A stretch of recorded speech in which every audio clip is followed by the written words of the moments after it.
Bonjour à tous et bienvenue sur la chaîne de Kanjian. Aujourd'hui, nous n'allons pas parler du Flipper Zero, mais d'un concurrent direct qui s'appelle le Liligo T-Handed CC1101. Avant toute chose, et d'aller un petit peu plus loin, je rappelle que mes vidéos sont uniquement à but pédagogique, qu'il est donc interdit d'utiliser ce qui est dit dans ces vidéos de manière illégale, et donc je vous invite à respecter ceci en utilisant ces appareils uniquement sur vos propres systèmes d'information, sur vos propres équipements informatiques et électroniques, ou en l'ayant fait sur un autre équipement qui ne vous appartient pas, à l'obligation d'avoir reçu l'accord écrit de cette personne. Et je vous invite fortement à mettre noir sur blanc ce qui est autorisé, et tout ce qui ne sera pas autorisé noir sur blanc, on va considérer qu'on n'a pas le droit de le faire, et donc on ne le testera pas, tout simplement. Ceci étant dit, revenons à notre propos. Donc aujourd'hui, on change un peu de produit. On va parler de ceci, le T-Handed CC1101. Moi, je vais vous le unbox parce que je l'ai reçu, il est juste à côté de moi. Je ne l'ai même pas encore démarré, donc on va regarder ça ensemble, en direct. Et je vais vous donner mes premières impressions. Alors, je l'ai déjà ouvert pour regarder un petit peu, me faire un premier avis sur la finition, le rendu. J'ai d'ailleurs mon Flipper Zero qui est pas loin, ça va être intéressant en termes de comparaison. Et on va voir un peu tout ça, d'accord ? Donc ce petit produit, il est vendu 54 $ sur le site officiel, donc liligo.cc. Sur Amazon, vous allez le trouver à 61 € à peu près, voilà. Donc c'est vendu par l'éditeur visiblement, Liligo. Donc je vous mettrai bien sûr tous les liens dans la description, ne vous inquiétez pas. Et il y a aussi un GitHub sur le projet. Donc sur le GitHub, on a dernières activités le mois dernier. Voilà, donc ça reste à peu près encore vivant, on va dire. Ok, donc on a plusieurs choses. Et on a bien entendu, comme on a sur le Flipper Zero, des firmware custom qui sont là. Donc on a le Bruce, on a le launcher, l'équipe et la barre. Et après on a bien sûr d'autres modules qui pourront venir dessus. Mais ça c'est les datasheets, ces modules-là, c'est des modules qui sont intégrés normalement directement au CC1101. Ok, donc ce qu'on va faire, c'est rapidement déballer tout ça, ce que je vous propose. Donc le voici, il est là, donc c'est livré dans une petite boîte en plastique, comme le M5 Stack que j'ai reçu la dernière fois, d'accord. Donc pour moi ça tranche déjà avec la philosophie Flipper Zero. Pour rappel, pour ceux qui s'en souviennent, c'était dans des jolies boîtes en carton, donc c'était plutôt sympa. Alors, on a une petite mousse au-dessus. Hop, donc je vais enlever la mousse. Voilà. Il nous tourne le dos quand il est dans sa boîte. Et donc je vais le sortir. Donc moi j'ai pris. On m'a gentiment envoyé. Je rappelle que l'éditeur m'a gentiment envoyé le device. Donc ils m'ont gentiment envoyé la version transparente. Voilà. Alors, on a. Donc on voit bien ici. Donc là, ça c'est des antennes qui sont collés sur la paroi. Donc là également, on a une antenne qui est collée sur la paroi. Là aussi, ça doit être une antenne qui est collée sur la paroi. Là, on a des ports visiblement GPIO. Et tout au fond caché, alors vous ne verrez peut-être pas sur la vidéo, juste en dessous des deux ports beige, là, crème, vous avez un emplacement de carte SD qui est totalement inaccessible. Voilà, donc c'est pas la classe. Que dire de plus? Ici, vous avez une roulette qu'on va voir à quoi ça sert pour les options. Et là, en fait, ce sont des aimants, voilà, qui tiennent le boîtier. Ils sont assez... Alors, n'hésitez pas à tirer fort dessus parce qu'ils sont vraiment... vous avez sûrement entendu le clac. Je force pour de vrai, ils sont vraiment costauds. Hein. Voilà. Donc voilà l'intérieur de la bête. Donc là, on le voit bien. Donc on a la batterie qui est là et en dessous, on a tous les composants, les petits composants, etc. Alors, hop, hop. Ça, c'est première partie. Donc, on a vu rapidement ce que c'était. Alors, je vais le rouvrir. Donc, pour ma part, c'est vraiment en termes de finition par rapport au Flipper Zero qu'on a là. Donc, je vais lui enlever sa case en silicone 30 secondes. Bon, en termes de taille, je vais remettre le fond. En termes d'épaisseur, c'est kiff-kiff. En termes de longueur, c'est à peu près équivalent aussi. En termes de poids, on a beaucoup plus de poids sur le Flipper Zero. Alors beaucoup. Disons que ça se sent. On sent qu'on a vraiment un poids complémentaire. Et voilà, ça pèse quasiment rien. Mais par contre, c'est vrai que je trouve que la finition à l'intérieur, bon, les soudures sont propres, l'assemblage a l'air correct. Par contre, la batterie, on va pas se mentir, mais à mon avis, elle a été collée. On voit peut-être pas, vous le verrez pas sûrement là, mais elle a été collée au-dessus du support SD. Elle bougeote un peu. Alors l'avantage, c'est que si vous devez agir dessus, à mon avis, on pourra facilement, sur certains composants, venir les changer. Parce que vous voyez la batterie, on a les câbles d'allume qui sont là. Donc si on veut changer la batterie ou mettre une meilleure capacité, pardon, un peu de mal avec mes mots en ce moment, ça va pouvoir se faire sans trop de problème. Ici on a les antennes, donc si vraiment on veut sortir les antennes autrement, ça doit être possible aussi. Au niveau des soudures, c'est du SMD CMS, ça a l'air quand même plutôt propre. Voilà, trop rien à dire dessus. Mais c'est vrai que par rapport à un Flipper Zero, très clairement, ça fait cheap. On va pas se mentir, c'est un peu cheap. USB-C, de toute façon, maintenant on n'a plus trop le choix, hein, c'est quasiment obligatoire partout. Je vais repousser mon Flipper Zero là-bas. Donc, comme je disais, on a la petite molette qui est là. Et ici, on a le petit autocollant qui nous dit... Alors, vous le verrez sûrement un petit peu mal. Je vais me rapprocher un petit peu. Voilà. Donc là, on doit le voir. Pour la première utilisation, merci de connecter l'appareil en USB pour lui donner du power. Donc ça, on va l'enlever. Voilà, on n'en a plus besoin. Alors, il n'y a pas de protection d'écran. Et je suis en train de me dire, est-ce que l'écran n'aurait pas plus ou moins la même taille que celui du Flipper Zero? Non, l'écran est plus grand.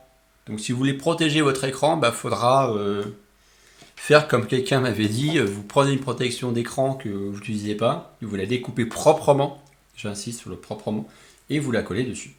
Donc ce qu'on va faire, c'est qu'on va l'alimenter. Voilà. Je sais pas si vous avez entendu, mais il a causé. Donc là, on a des couleurs qui sont apparues. Alors par contre, au niveau de l'interface, c'est vraiment sympa. Est-ce que je peux zoomer un petit peu? Un petit peu, j'ai dit. On va essayer de zoomer un petit peu. Ça fait un gros zoom, ça. C'est pas mal, ça. Donc là, on a vraiment une interface avec la petite roue qui est franchement super sympa. Ça régit super bien. C'est très efficace. Alors après, il m'a dit de l'alimenter, mais il a 97% de batterie, donc je vais le débrancher tout de suite. Donc ce qu'on a ici, on a le sub-gigahertz. Ça... Ok, c'est pour la couleur. Tac. Ah, c'est pour l'intensité de la molette que vous avez là. Donc je peux la couper, je peux la mettre plus intense. Ok. Et ici, on pourrait changer la couleur. Donc par exemple, les couleurs qui sont plutôt... Alors c'est rigolo puisque ça marche pas trop. Alors on va moletter.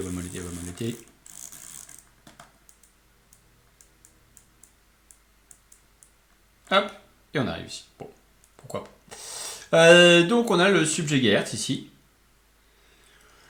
Donc fréquence... et c'est là où en fait... Voilà. Ici, 434. Et on va plutôt se mettre en réception. Voilà. Oui, c'est assez simple. Hein. Donc on va tourner la molette. Vous arrivez ici, vous cliquez sur le rond central. Et là, vous pouvez switcher de fréquence à fréquence.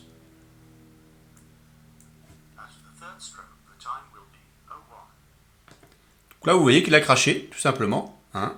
Donc on va se remettre en 433. Pourquoi 433? Donc on va se mettre en... Alors ce qui est bien, c'est qu'il se met déjà en émission, alors que ça ne nous intéresse pas, l'émission, on a besoin qu'il se mette en réception, hein, de base, pas en émission. Et je vois pas comment je vais pouvoir baisser le... Alors RSII, donc pour ceux qui savent sur le Flipper Zero, c'est le RSSI.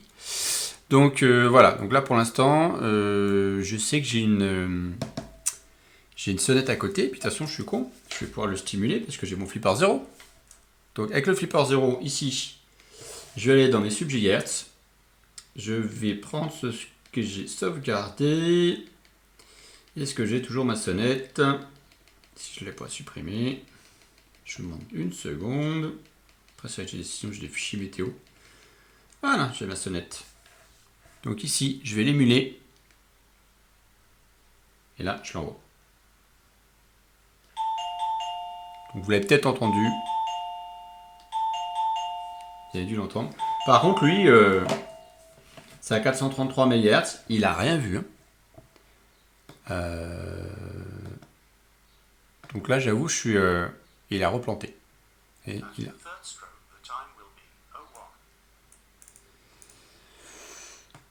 Donc, hop, on va resave, on va se remettre là comme ça, et on va refaire un send. Vous voyez, il a reçu le signal, il a craché. Bon.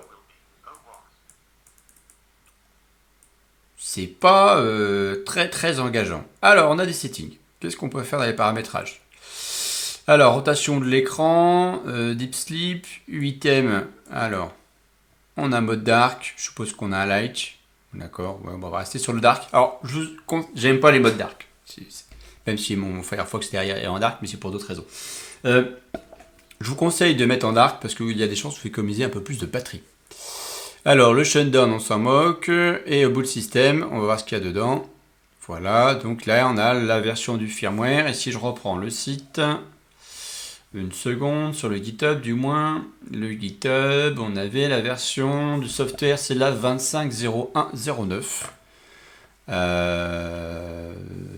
Et ben voilà, de software version sur 25.02.14, donc ils n'ont pas mis à jour ici. Et il y a une release. Ok, bon. Et ben, c'est pas très à jour sur le GitHub, donc c'est pas très cool quand même. Donc, NFC, passe, TF-card, ok, et on a bien l'unité. Donc, qu'est-ce qu'on a encore? Je pense la veille prolongée, mais ça m'intéresse pas. C'est toujours une mauvaise idée, hein, la veille prolongée sur vos appareils, oubliez. On a de l'infrarouge. Alors, infrarouge, qu'est-ce qu'on peut faire? Ok, on peut send, et on peut resave. Mais si je send... moi je suis d'accord, mais... Alors, l'infrarouge, si je me souviens bien, c'est la partie qui sont là. Et je veux bien, tu scènes quoi là? Alors c'est vrai qu'out of the box, c'est quand même un appareil qui pose question. Très clairement. Hop, je vais le remettre hop, sur le focus. Donc on va arrêter. Donc là il est en train de scène de diverses choses et variées. On a du Wi-Fi. Donc il n'est pas connecté. Hop. Alors la molette c'est très bien, mais c'est pas toujours très... comment dire, des fois il démarre, on ne sait pas trop d'où. Donc c'est pas toujours très pratique. Et là il vient de commencer une configuration du Wi-Fi. C'est un peu particulier. Donc je pense que vraiment out of the box, c'est pas ultra exploitable. Ça manque de stabilité, très clairement. C'est vraiment cheap. Parce que, très clairement, ça, c'est rigolo. À part nous dire qu'il fonctionne. Consommer de la batterie. Mais ça sert à rien. Donc là, vous voyez, j'ai pris un timeout sur la configuration du Wi-Fi. On va redescendre. Je vois qu'il y a une partie help. You need to... Ok. Donc là, c'est qu'il manque une application. Il faut que je download ESP Touch pour pouvoir le configurer. Ok. Donc c'est déjà beaucoup plus clair. Tac. Ensuite, la batterie, bon, ça va aller. NFC. Alors, NFC. Ben là, il fait rien. Est-ce que j'ai un tag? Je dois bien voir, ma carte. Ah non, alors. Le tag, je crois que l'antenne était là. Là. Ah, vous voyez. Là, ça clignote bleu, c'est-à-dire qu'il a chopé quelque chose. Ok.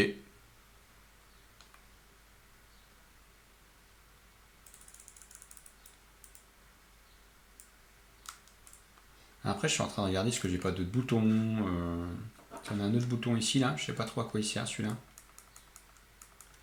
Est-ce qu'en fait, là, vous avez un autre bouton juste là. Hop, je me suis éloigné, juste ici, là. Celui-là. Là, on a un haut-parleur, on a un micro aussi dessus. On a la roue. Donc là, on a bien l'antenne NFC qui est là.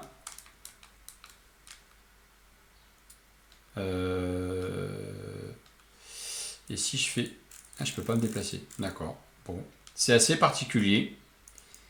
Ça, c'était pour la couleur. Et ça, c'était le sub-gigahertz qui marche pas, en fait. Hein. Ah ben, on va le laisser en scène, tiens. On va le laisser en scène, puis on va voir le Flipper 0. Alors, je vais le passer en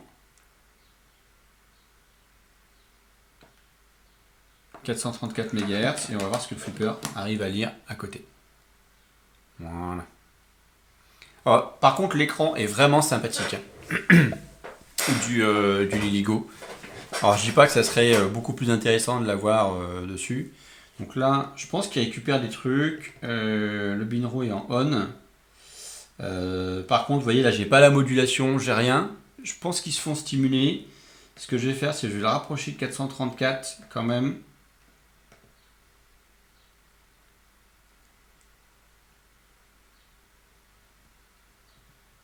Je l'ai rapproché au plus. Est-ce que je peux descendre un tout petit peu? Voilà. Alors, je dis pas que c'est lui que j'ai capté, mais il y a des chances. Voilà, et là il envoie du vide. Donc oui, ça doit être lui qu'on capte, mais ça envoie que du vide. Donc, autant dire que ça ne nous sert pas forcément à grand chose. On va arrêter d'envoyer. On va remettre en émission. On va voir si on récupère des trucs.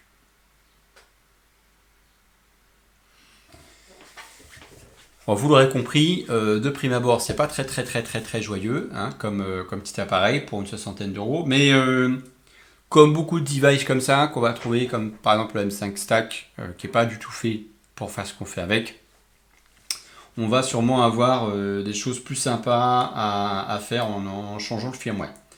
Donc, premier abord, c'est vrai qu'on est sur une finition plus cheap. Donc, c'était pas lui, parce que je l'ai arrêté, il suffit de recevoir le signal binro, donc c'était pas lui. Donc, pour ma part, peu exploitable, voire pas exploitable du tout, out of the box, et en n'ayant pas trop regardé la doc sur ce petit appareil.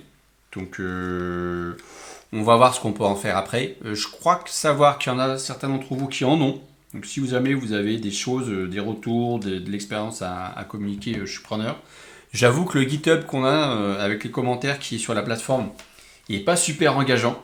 Parce qu'on a quand même des problèmes sur tel ou tel truc et les issues, donc des problèmes qui sont remontés, sont fermés au bout d'un mois par le bot de GitHub.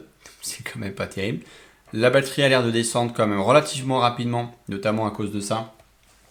Donc pour ma part, ça c'est vraiment pas le truc qui m'intéresse. Donc voilà.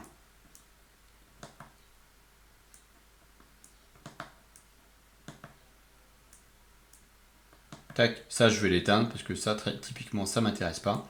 Et après ce qu'on va faire dans la prochaine vidéo de l'Liligo T-HomeKit, on ira voir comment est-ce qu'on peut changer de firmware de ce soft. Parce que ici vous voyez, on va retrouver des choses sympathiques comme Capybara et comme Bruce. Donc là on va avoir Bruce Web Flasher. Donc là forcément je ne peux pas le flasher parce que je ne l'ai pas. Et vous voyez ici, donc on peut le flasher sur du M5 Stack, ce qu'on avait fait, et on va le retrouver sur le Liligo.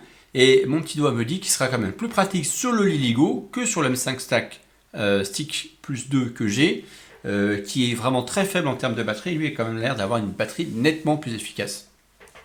Donc voilà, donc on va faire le tour des différents firmware dans les prochaines vidéos, et on en reparle très prochainement. Mais pour ma part, firmware de base de cet outil-là, peu ou pas exploitable.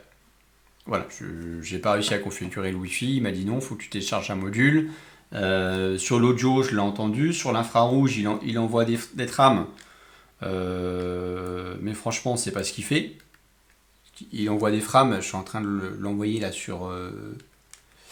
vers mon écran, qui est un écran infrarouge, parce qu'il y avait une télécommande infrarouge avec. S'il fait un TV Bigon par exemple, bah, je ne le sais pas parce que ça ne fonctionne pas. Donc, premier élément un peu mitigé. Maintenant, je pense que c'est un appareil qu'il faut creuser un petit peu parce que la promesse est forte, hein. Donc je rappelle que dedans, parce que je ne l'ai pas dit je crois, on a une antenne CC1101 comme le Flipper 0. On a un lecteur NFC intégré, donc on l'a vu rapidement. On a de l'infrarouge, on a un ESP32S3, donc ce qu'on peut trouver en équivalent sur les Flipper 0, directement intégré dedans. Donc pour faire du Wi-Fi, là il faut juste télécharger un petit module complémentaire. On parle de télécharger un bout de logiciel et non pas d'avoir du hardware. On a des petites pins GPIO. C'est vrai qu'on a le boîtier aimanté derrière pour l'ouvrir facilement quand même, pour venir facilement changer des composants. On voit qu'on peut facilement le démonter. En transparent, c'est toujours un peu rigolo de voir comment c'est fait. Mais c'est vrai que là, vous entendez ça? C'est quand je triture le C11 et quand je le fais pareil avec le Flipper 0, vous n'entendez rien. On a vraiment des plastiques qui seraient à revoir. On sent que ça a été franchement rapide là-dessus. Mais bon, je vends pas la peau de l'ours avant de l'avoir tué. La semaine prochaine, on en reparlera, je pense. Et on reparlera avec un nouveau firmware. Je vous montrerai comment on l'installe, etc. Avec un capybara ou avec un Bruce. Je pense qu'on partira sur Bruce. Ça permettra d'avoir une comparaison avec le M5 Stack. Avant de nous quitter, je vous rappelle ma boutique, donc kanjishop.kanjian.fr, sur laquelle vous pouvez trouver plusieurs éléments. Là, je viens de poser ma main dessus. Je peux vous dire une chose, c'est que l'écran chauffe beaucoup. Donc, plusieurs produits. Donc là, j'ai mis une boîte de rangement. N'hésitez pas à me faire des commentaires, des remarques sur les tarifs, sur les produits, des propositions de suggestions. Je suis preneur. Toujours ma chaîne Cyber Facile. J'ai pas fait de vidéo depuis un moment, mais vous en faites pas, ça va revenir. C'est normal. Et toujours donc les liens pour accéder au TeamDid CC1101. Vous pouvez retrouver en description de la vidéo. Je vous dis un grand merci et à très bientôt pour plus de vidéos sur ce petit sujet qui est vraiment sympa. J'en profite aussi pour dire que j'ai trouvé une meilleure méthode de vous faire des choses plus visuelles et vraiment de mieux voir ce que je fais sur ma caméra secondaire. J'espère que ça vous a plu et pareil, n'hésitez pas à faire des commentaires là-dessus. Et on se retrouve très bientôt pour une série de vidéos donc sur le LilyGo TeamDid. Ciao, à plus!